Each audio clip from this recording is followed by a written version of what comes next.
My daughter always gets home tired after visiting her dad, and I found out why. My ex-husband Joseph and I divorced 3 years ago. It was messy, but we eventually settled into a routine. Our daughter Emma, who's now 8, would spend every other weekend with him. She's always been a bright, energetic kid who bounces off the walls and never seems to run out of questions. But about 6 months ago, I started noticing something odd. Every time Emma came back from Joseph's place on Sunday evenings, she was exhausted. It wasn't a regular tired from a busy weekend. I mean, she was completely drained. She'd fall asleep in the car on the 15-minute drive home. Then she'd go straight to bed, sometimes sleeping 12 to 13 hours. On Monday mornings, she'd be sluggish, irritable, with dark circles under her eyes. At first, I didn't think much of it. Kids have active weekends, right? Maybe Joseph was letting her stay up late, or they were doing lots of activities, but it kept happening. Every single visit, and it was getting worse. I asked Emma about it casually. "Did you and Daddy have fun this weekend?" "Yeah," she'd mumble, barely able to keep her eyes open. "What did you guys do?" "Stuff. I'm tired, Mom." I couldn't shake the feeling, so I decided I would call Joseph and asked him. He got defensive immediately. "She's fine. We just do normal weekend stuff. Maybe she's tired because she's growing." But something felt wrong. Maybe it was a mother's intuition. Emma started asking if she could skip some weekends with her dad. She'd never done that before. She'd also started having trouble in school. Her teacher said she seemed distracted, exhausted on Mondays and Tuesdays. I tried talking to Emma more directly. "Sweetheart, do you not want to go to Daddy's anymore?" She got this look on her face, but it wasn't fear, but something close to it. "It's fine, Mom. I'm just tired." "But why are you so tired there?" I don't know. Can we not talk about it?" That's when I really started to worry. I considered calling a lawyer, maybe requesting a modification to the custody arrangement, but I had no evidence of anything wrong. Joseph would fight me, and I'd look like the crazy ex-wife trying to keep his daughter from him. Then 3 weeks ago, Emma came home and something was different. She wasn't just tired, she was absolutely terrified. Her hands were shaking. She wouldn't let go of me. She asked if she could sleep in my bed, something she hadn't done in years. "Emma, baby, what happened?" "Nothing, Mom. I don't want to go back there." "Did Daddy do something? Did someone hurt you?" "No, nobody hurt me. Please don't make me go back." I held her while she cried herself to sleep. The next morning, I called Joseph. I told him Emma wouldn't be coming for the next visit until we figured out what was going on. He exploded, threatened me with contempt of court, and said I was poisoning Emma against him. But I didn't care because something was very wrong. I made an appointment with a child psychologist. During the session, Emma finally opened up a little. The psychologist asked her about her dad's house, what a typical visit looked like. Emma described their routine. They'd have dinner Friday night, watch a movie. Saturday, they'd do activities like go to the park, arcade, stuff like that. Then Saturday night, her dad would tell her it was time for her treatment. The psychologist and I exchanged glances. "Treatment?" the psychologist asked gently. "What kind of treatment, Emma?" Emma looked at her lap. "Daddy says I have a sleeping problem, that I don't sleep well, so he gives me medicine to help me sleep better." My heart almost stopped hearing that. "What medicine, sweetheart?" "Pills. Little white ones. He says they're vitamins, but they make me sleep." I felt like I couldn't breathe. "How many pills?" "2. Sometimes 3 if I'm being too energetic." The psychologist remained calm, but I could see the concern in her eyes. "And then what happens after you take the pills?" "I get really, really sleepy. Everything gets fuzzy. Then I wake up and it's Sunday afternoon." "Sunday afternoon?" I asked, my voice shaking. "Do you sleep from Saturday night until Sunday afternoon?" She nodded. "Daddy says it's good for me, that I need the rest, but I don't like it. I feel weird and my head hurts, and I'm so tired after." At this point, I was crying now. "Does Daddy take these pills too?" "No. He says they're just for kids who have trouble sleeping." The psychologist asked more questions, but Emma didn't know what the pills were called or what the bottle looked like. Joseph gave them to her in his hand with water. After the session, the psychologist pulled me aside. "You need to call the police now. What she's describing sounds like he's been drugging your daughter. possibly with benzodiazepines or sleep aids. Drugging a child like that without medical necessity or supervision is abuse, and if he's knocking her out for 18+ hours at a time, there could be other reasons he's doing this that we need to rule out. That last sentence made me physically ill. I called the police that afternoon. They took my statement and Emma and said they'd investigate thoroughly. A detective told me to take Emma to the pediatrician for a drug screening, though he warned me that if it had been days since her last visit to Joseph, drugs might not show up, but we did it anyway. The doctor was horrified. She said long-term use of sedatives in children could cause developmental issues, dependency, and God knows what else. The police executed a search warrant on Joseph's apartment 2 days ago. They found a bottle of Ambien prescribed to him, but it was nearly empty when it should have been mostly full based on the prescription date. They also found loose pills in his nightstand, such as Ambien and Xanax. Joseph was arrested and was charged with child endangerment and administering harmful substances to a minor. His lawyer is claiming it was innocent, that Emma really did have trouble sleeping when she was at his place and he was just trying to help her. But something weighed on my mind. I got the records from his prescription history. He started getting these prescriptions 7 months ago, which was right about the time when Emma started coming home exhausted.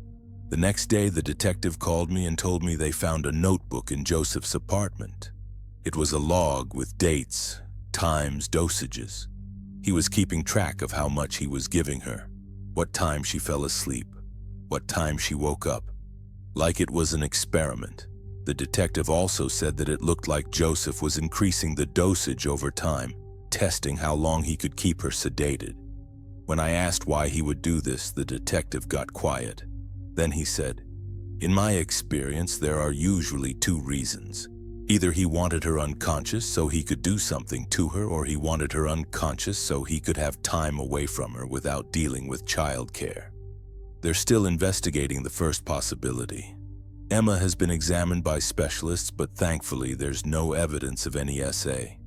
It makes me almost as sick that it was the second reason. Joseph never really wanted custody, but he fought for it because his ego couldn't handle the idea of being a weekend dad, or having people think he was a bad father. But he didn't actually want to parent, so he drug our daughter into unconsciousness for most of the weekend, then returned her to me so exhausted she could barely function. He stole months of her childhood, weekends she should have spent playing, exploring, being a kid. Instead, she was unconscious in a chemically induced sleep for hours and hours, building up sedatives in her little body. Emma's in therapy now. The doctor says she'll recover physically, but the psychological impact and the betrayal by her own father will take time to heal. Joseph's trial is in a few months. His parents have been calling me, begging me to work this out privately and not destroy his life over a misunderstanding. What the hell did they mean by a misunderstanding? He drugged our 8-year-old daughter for months and kept detailed logs about it, and they want to call it a misunderstanding? Unbelievable. I just keep thinking, what if I hadn't pushed? What if I'd believed him when he said Emma was fine? If I didn't find out why my daughter was always tired after visiting her dad, I would have never forgiven myself. This was the night my date turned into a police statement. It happened around 3 years ago, and it still keeps me up at night. At the time, my coworker Emily wanted to set me up on a blind date. We worked the same shift, ate lunch together most days, and she'd been trying to get me to put myself back out there after a rough breakup. She said her friend Mark was normal, quiet, and worked in IT. He recently moved to the city for a new job opportunity. I was a little hesitant at first, seeing that I just came out of a relationship, but I thought it would be a good distraction. Plus, it's not like I have anything better to do, as I was just going to be home watching those cheesy Lifetime movies. I agreed to the date and she was really excited. We went over different places and I decided to meet him at a local restaurant downtown. I also decided to hold off on giving him my number just in case it doesn't go well. That Friday evening I went home after work as I wanted some time to unwind before I went, as I was a little nervous. This is the first time I went on a date after my breakup, so I was anxious. I got ready and texted Emily to let him know I'm on my way. I got there earlier than expected because it can be tough to find parking. After that, I went inside and waited to get served. It was a little busy inside, which was expected for a Friday night, but I was able to get a table. I sat there still anxious, fixing my hair, when I noticed a man walked in and scanned the room. I knew immediately he was there for me. He then looked over to me and smiled when our eyes met. He hesitated at first like he wasn't sure, but then he walked over. "Hey, you must be Anna," he said. He looked fine. Early 30s, clean clothes, relaxed posture, not charming, not creepy, just average. I stood up to greet him and we shook hands and sat. We decided to order some drinks and we began to chat a bit. Overall, the date itself was uneventful. He didn't push boundaries, he didn't ask invasive questions, and he didn't flirt too aggressively. In fact, he talked less than most dates I'd been on in the past. He listens and remembers details. He commented on the book in my bag, which was the same genre he used to read a lot. The only thing that felt slightly off was how prepared he seemed. Whenever I mentioned something, he nodded like he already knew, like where I grew up, what I did for work, and that I lived alone. He never asked follow-up questions, as he just acknowledged them. I chalked it up to Emily filling him in ahead of time. When the check came, he took it and paid without discussion. "Want to take a walk?" he asked as we left the restaurant. "There's a nice path near the water." It was still light out and the evening was nice. I agreed. We walked side by side down the quiet street heading toward the waterfront. He kept a respectful distance with his hands in his pockets. We didn't really talk about anything important, just small talk. Then my phone buzzed in my pocket. I pulled it out and glanced at the screen. It was a text from Emily. She said, "Oh my God, Anna, I'm so sorry. Mark's tires got slashed at work and he's stuck there waiting for a tow. He's not going to make it tonight." I slowed down and all of a sudden the air suddenly felt cold. I looked at the man beside me, still walking with that same easy stride. He glanced over and smiled. "Everything okay?" I forced myself to smile back. "Yeah, just work stuff." My mind was racing. If Mark never showed up, then who was this? How did he know my name? How did he know where I'd be? I slipped my phone back into my pocket, fingers trembling. I tried to keep my breathing steady and my expression neutral, as I didn't want to spook him. Who knows what he's planning? We kept walking, then I realized the street was emptying out as we moved away from the restaurant district. Fewer people, dimmer lights. And ahead, maybe 50 yards away, I saw something. A black van parked along the curb with the windows tinted and the engine off. At that point, I could feel my pulse hammering in my ears. "You know what? I'm actually getting pretty tired. I think I should head back," I said, trying to sound casual. I started to turn, but his hand shot out and gripped my elbow. Not hard, but firm. "Keep walking," he said quietly. The warmth was gone from his voice. His other hand moved to his jacket pocket and I saw the outline of something pressed against the fabric. Something he wanted me to see. "Don't make this difficult, Anna." We were still walking, with his grip guiding me forward. The van was getting closer and closer. I scanned the street and there was a couple walking their dog on the other side. A car passing by, windows up, music thumping. No one was paying attention. "Please, please don't," I whispered. "Shh. Just a little further." At this point, we were getting closer to the van. My hand was still in my pocket, fingers wrapped around my phone. In one desperate motion, I yanked it out and hurled it as hard as I could at the nearest storefront window. The glass shattered with a deafening crash, and the alarm started blaring immediately, piercing and relentless. Lights inside the store flicked on and the couple across the street stopped and turned. His grip loosened for just a second as he was surprised, breaking his focus. I ripped my arm free and ran. I didn't look back. I just ran towards the couple with my heels clattered against the pavement, nearly tripping myself, but I kept going, screaming, "Help! Help me!" The couple started moving towards me and the man was already pulling out his phone. Behind me, I heard footsteps, fast and heavy, but they weren't following. They were retreating. I risked a glance back and he was sprinting towards the van. Then the van door opened and he jumped in. The engine roared and it peeled away from the curb, tires screeching as it sped off into the night. The couple reached me asking if I was okay and if I was hurt.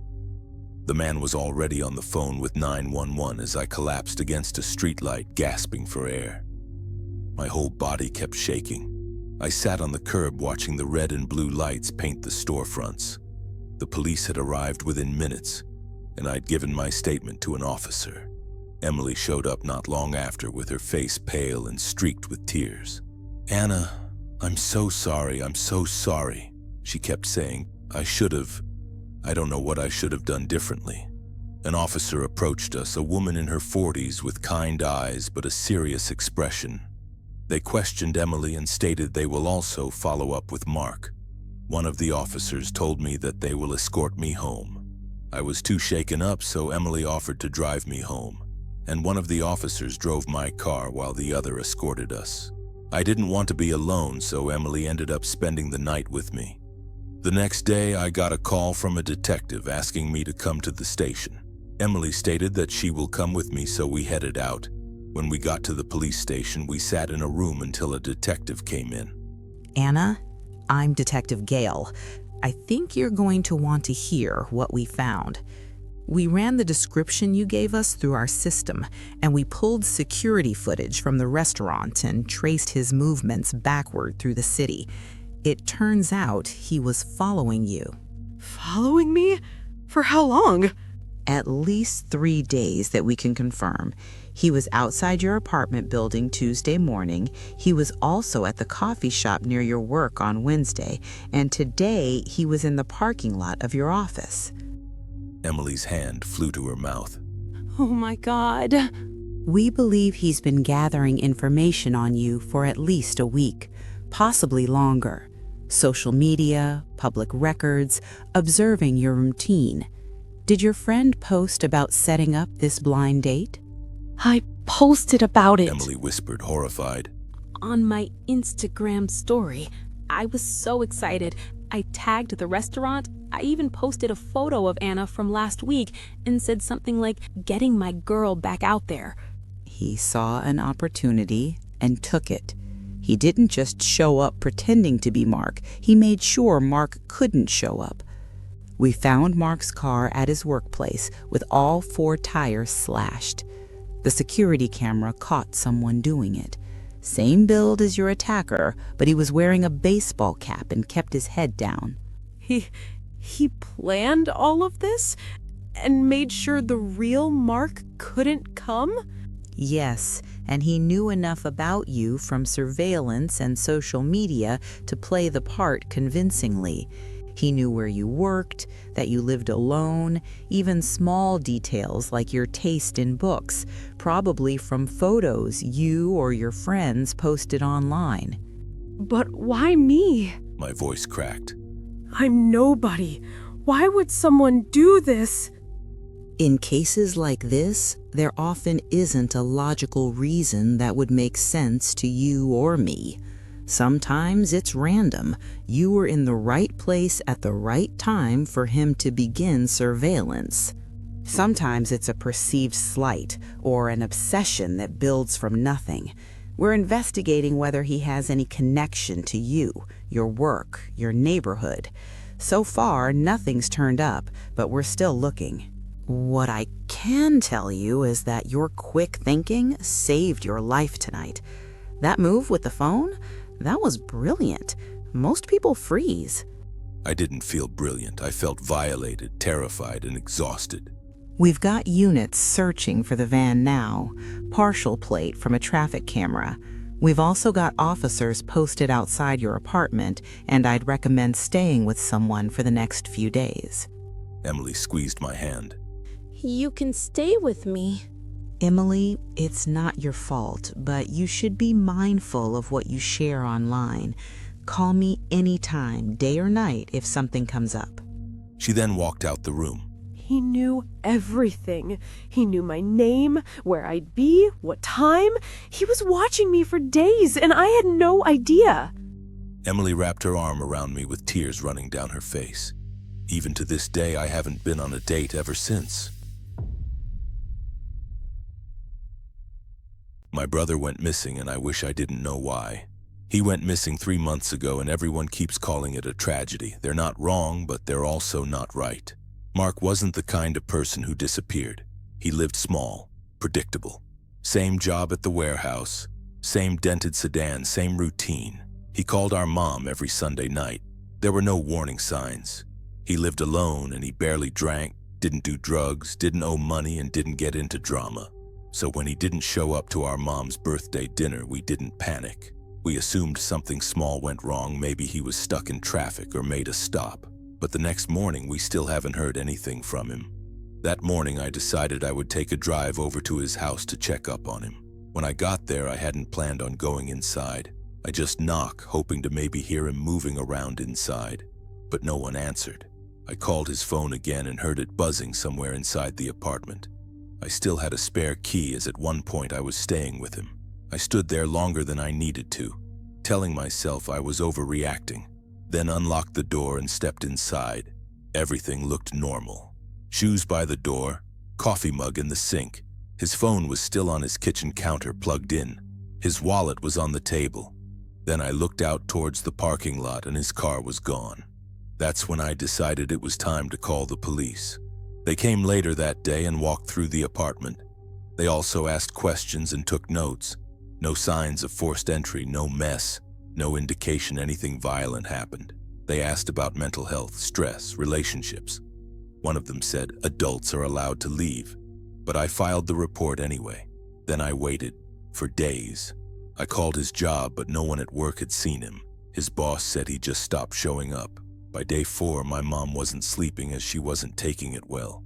By day 6, the police had stopped calling unless we called first, and by day 9, it felt like Mark had been erased. I started going back to his apartment just to sit there. I don't know why.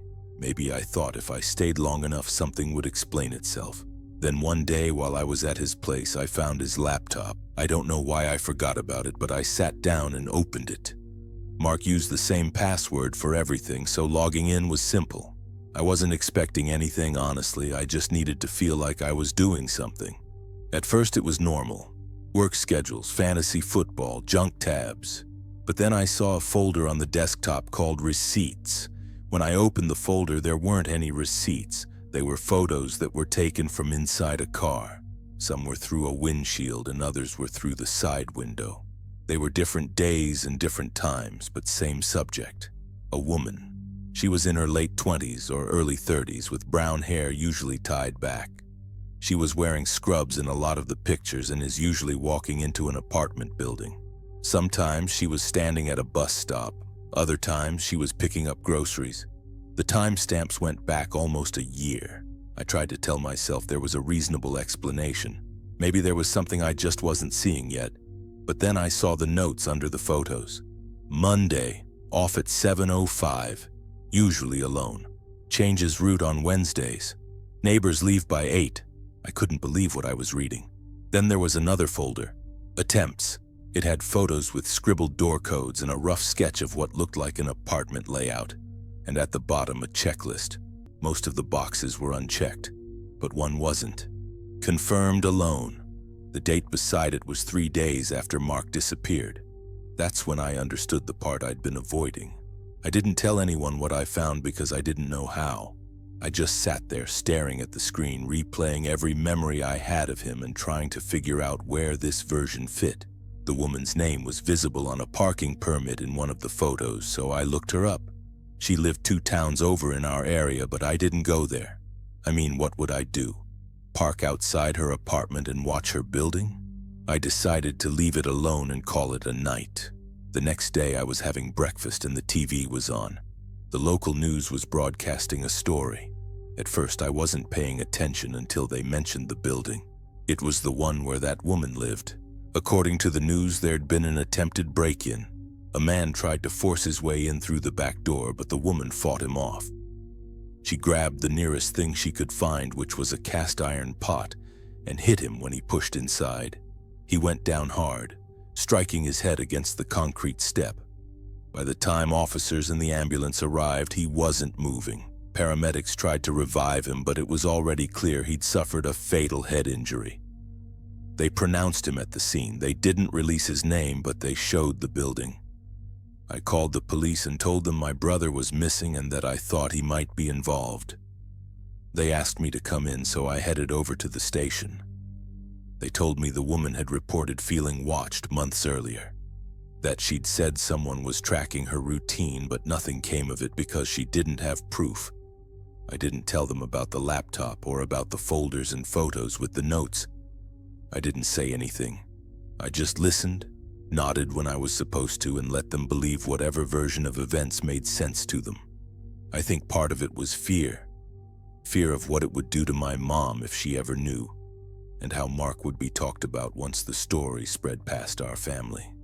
Then a few days after that, they found his car parked on a quiet side street a few blocks from her apartment.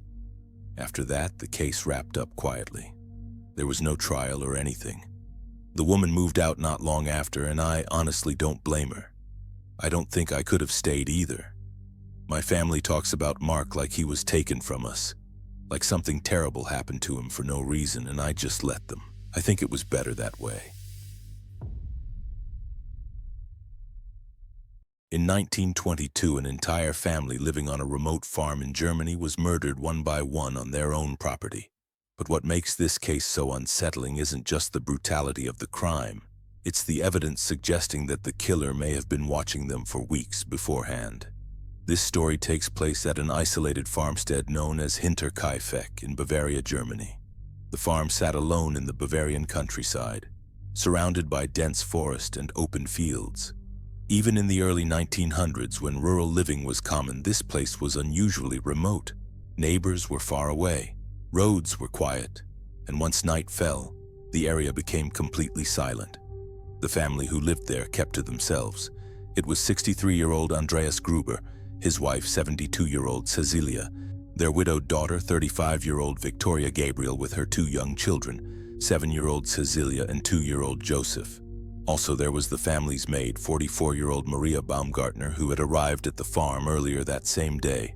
Each day, the family worked the land, cared for livestock, and followed the same routine every day.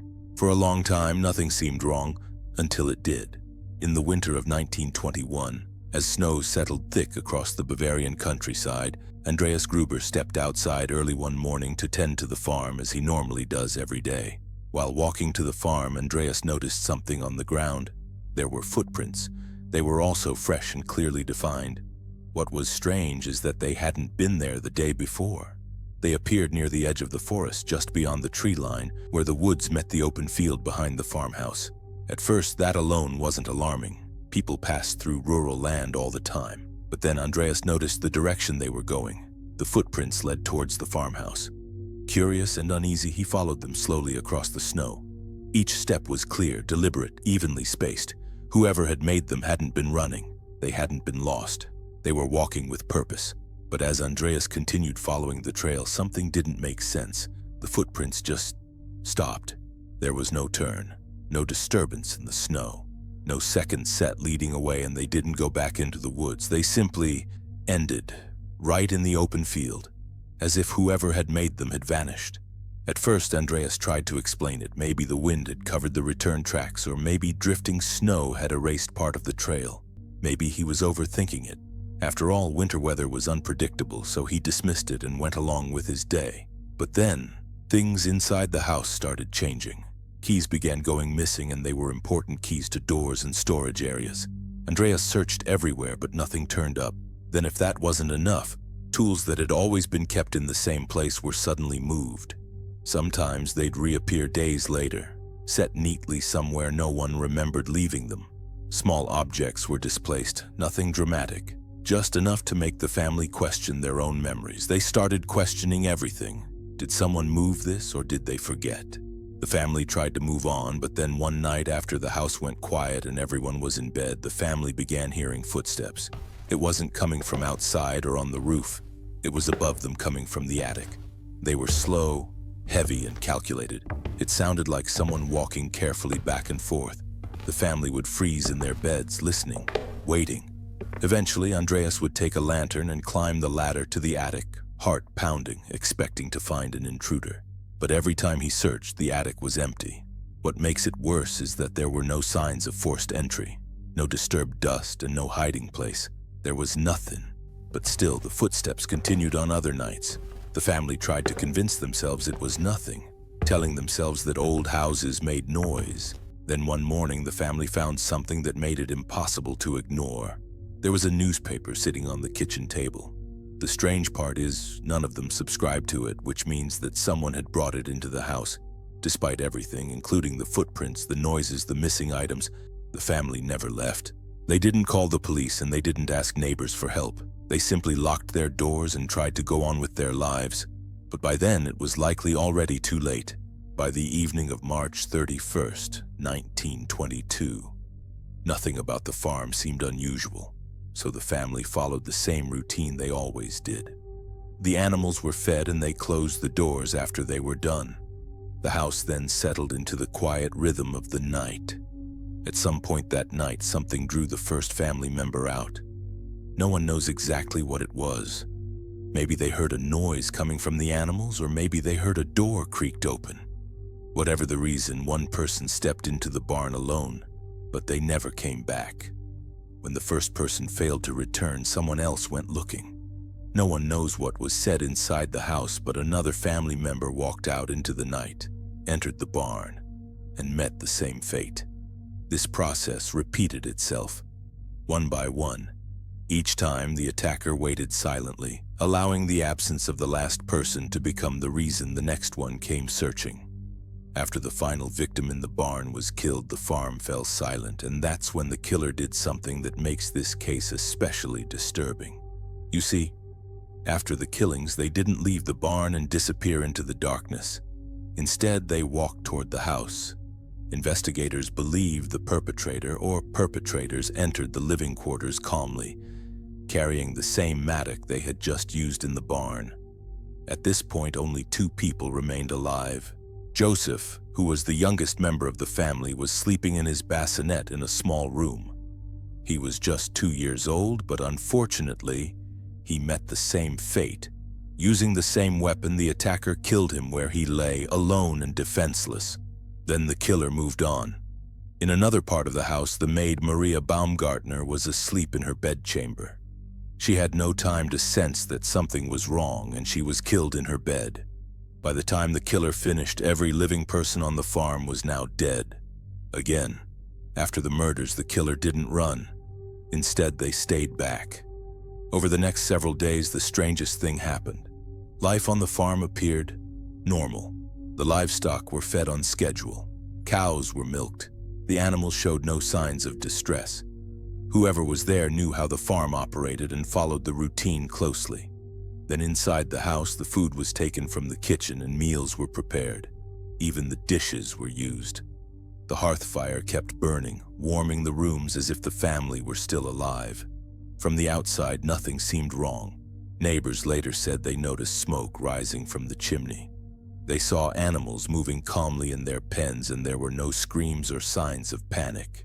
But inside the barn, the bodies remained where they had fallen, hidden beneath hay. Inside the house, the killer moved through familiar rooms like normal, and they slept there at night. On April 1st, just one day after the killings, 2 coffee sellers, Hans and Eduard Shirovsky, arrived at the farmstead at Hinterkaifeck to take a routine order. They knocked on the front door, but there was no answer. They then knocked on the window, and again no one answered. Assuming the family might be busy, the men walked around the yard, and that's when they noticed that the gate to the machine room was open, which was something later that would strike them as unusual. After a while, they decided to leave. As the days passed, more small absences began to add up. Young Cecilia Gabriel failed to show up for school day after day with no explanation. The family didn't attend Sunday church, which was something they had never missed. Still, no one acted immediately. Then on the morning of April 4th, a local mechanic named Albert Hoffner arrived at the property to repair an engine. He waited outside for nearly an hour, expecting someone to come greet him, but no one came. Eventually, Hoffner went ahead with the repair on his own. He worked for more than 4 hours alone on the property without seeing or hearing a single member of the family. When he finished, he left. Once again, no one checked the house. Later that afternoon, concern finally turned into action. At around 3:30 p.m., a neighbor named Lorenz Schlittenbauer sent his 16-year-old son Johann and his 9-year-old stepson Josef Dick to the farm to see if they could make contact with the family. The boys returned shortly afterward saying that they hadn't seen anyone. That's when Schlittenbauer decided to go himself. He walked to the farm with 2 other neighbors and together they entered the barn.